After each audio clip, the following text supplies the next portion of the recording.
Bonsoir à toutes et à tous, merci pour l'invitation. J'ai le plaisir de parrainer une équipe, pas Messine, mais nancéenne. Donc ça ira quand même, j'espère pour eux, dans cette assemblée. C'est un projet qui est particulièrement, qui m'a particulièrement touché dans la mesure où c'est un projet qui met en œuvre l'intelligence artificielle. Donc on a beaucoup vu de films de science-fiction, on pense encore que c'est pour dans 30 ans, 20 ans. Là on verra que c'est pour maintenant, mais au service de l'humanité, ou en tout cas de l'intégration de personnes. Vous allez voir, je ne vous détaillerai pas plus. Donc ça c'est quelque chose qui m'a touché, mais ça m'a encore plus touché par rapport à justement l'aspect innovation d'un projet qu'on peut intégrer facilement aussi en entreprise, en particulier pour moi, qui travaille dans une entreprise internationale, mais qui a été mis dans une communauté, je vais dire, 100% italienne, sans parler un mot d'italien au démarrage. Donc je pense que c'était un projet qui m'aurait beaucoup aidé dans mon démarrage, en tout cas en termes d'intégration. Et donc j'en dis pas plus, et j'espère que vous allez vous régaler pendant ces 6 minutes, et que vous allez surtout voter pour eux. Merci beaucoup. On peut l'applaudir. Donc merci beaucoup à monsieur Christophe Stocki. Et donc c'est maintenant à Nicolas Delière et Thomas Pianezzola de présenter leur projet. C'est à vous.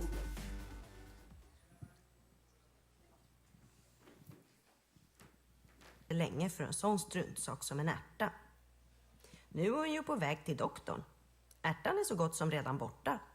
Och det är minsann inte varje dag hon får gå ut på stan med Madicken. Det ska bli rätt så roligt, säger Elisabeth. Kom Madicken. Imaginez, vous avez 7 ans et vous vous retrouvez dans cette situation. Vous êtes immergé dans un nouveau pays, une nouvelle culture. Votre nouvel univers devient une salle de classe et vous ne comprenez rien à ce qui se passe autour de vous. Figurez-vous que c'est le cas de beaucoup de jeunes enfants qui arrivent en France ou qui partent de France pour aller à l'étranger. Je m'appelle Thomas et je suis venu aujourd'hui avec Nicolas, mon camarade Alexia Cézy de Nancy, école d'ingénieur en informatique. Et on est venu ici pour vous présenter notre solution, notre réponse par rapport à cette problématique justement. Alors il faut savoir que ce projet, c'est un projet qui s'articule de la première à la 5e année dans notre école et qui s'articule autour de plusieurs pôles. Un pôle de construction du robot, un pôle de recherche, un pôle de gestion de projet, un pôle de développement, et c'est à peu près tout. Je vais maintenant laisser la parole à Nicolas, vous expliquer notre solution un peu plus en détail. Ouais. Merci Thomas. Donc du coup, comme on vous l'a expliqué, c'est un système assez complexe et on peut résumer ça en deux gros items.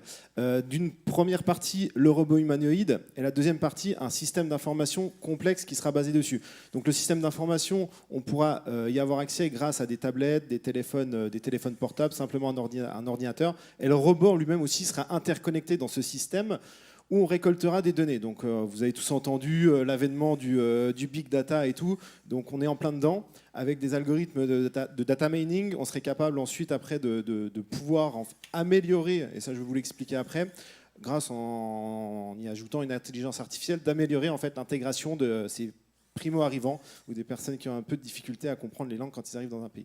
Donc la solution, elle est basée selon 3 grands axes. La première, simplement, comme on a l'habitude de dire, la traduction. Pourquoi ? Parce que l'élève, il arrive, il ne comprend pas forcément le professeur, il ouvre un livre, il ne comprend rien du tout, et avec maintenant aussi, on voit de plus en plus arriver les traductions en temps réel, ça serait possible. Il pourrait comprendre ce que le professeur lui dit. Alors on va peut-être dire, oui, la solution, elle est, du coup, il ne va pas apprendre la langue. Non, c'est pas non plus notre but, mais c'est dans un premier temps, ça sera mis en place comme ça. Ensuite, nous, ce qui nous tenait aussi vraiment à cœur, c'est que quand l'élève, il arrive dans un autre pays, il a peut-être des fois des autres coutumes. On peut penser, il rentre dans la salle de classe, il faut peut-être enlever ses chaussons. Comment on dit bonjour? Est-ce qu'on fait la bise? Est-ce qu'on serre la main? Est-ce qu'il faut demander pour aller aux toilettes? On ne sait pas tout ça. Et donc du coup, nous, le but, c'est que le robot soit là en termes d'accompagnant. Il sera là pour l'aider, ça sera entre guillemets son ami robot, quoi. Et la dernière partie, une partie qui est importante, c'est l'évaluation. Pourquoi ? Parce que le professeur, quand il a besoin d'évaluer ses élèves, il a besoin d'avoir des réponses. Le problème, c'est que si on lui donne des évaluations dans une langue qu'il ne comprend pas, ça ne sera pas possible. Donc du coup, on a pensé à ce que l'élève, au fur et à mesure, l'intégralité de ces évaluations seront traduites et au fur et à mesure de sa progression, on commencera à lui enlever des mots. Et c'est pour ça qu'il pourra aussi s'intégrer dans la langue du pays auquel il est arrivé. Et la dernière partie aussi, grâce à cette évaluation, le professeur il va pouvoir avoir une vue d'ensemble, pouvoir vérifier un petit peu l'évolution de tous ces élèves, y compris ceux qui ne sont pas primo-arrivants. Alors la mise en place, elle est pareille selon 3 axes. Pendant la fin des cours, on peut imaginer le robot avec le professeur, tous les élèves ensemble, et on fait quoi? On revient simplement sur les points importants dans un premier temps. Ça suffit, ça permet de ne pas exclure les élèves. On a aussi, dans un deuxième temps, les activités qui seront individuelles, donc les APC, où là, on pourrait aussi appuyer grâce à des formulaires ou des choses comme ça qui seront là pour la personne assistante. Elle pourra voir sa progression, elle pourra connaître son niveau beaucoup plus facile et elle pourra aussi avoir une assistance linguistique pour pouvoir permettre une traduction beaucoup plus simple. Et enfin, aussi quelque chose qui nous touche, le périscolaire. Pourquoi? Parce qu'il n'y a rien de plus moche que de voir un enfant qui ne parle pas une langue être tout seul dans la salle dans la cour de récréation. Voilà. Et du coup, le but, c'est qu'on a un petit robot qui puisse attirer les autres enfants et leur permettre aussi de pouvoir jouer tous ensemble et d'être parfaitement intégrés. Voilà. Donc au niveau de l'état actuel du projet, comme vous pouvez le constater, nous avons déjà un prototype, c'est un bras robotisé entièrement fonctionnel. Alors simplement, pourquoi un bras?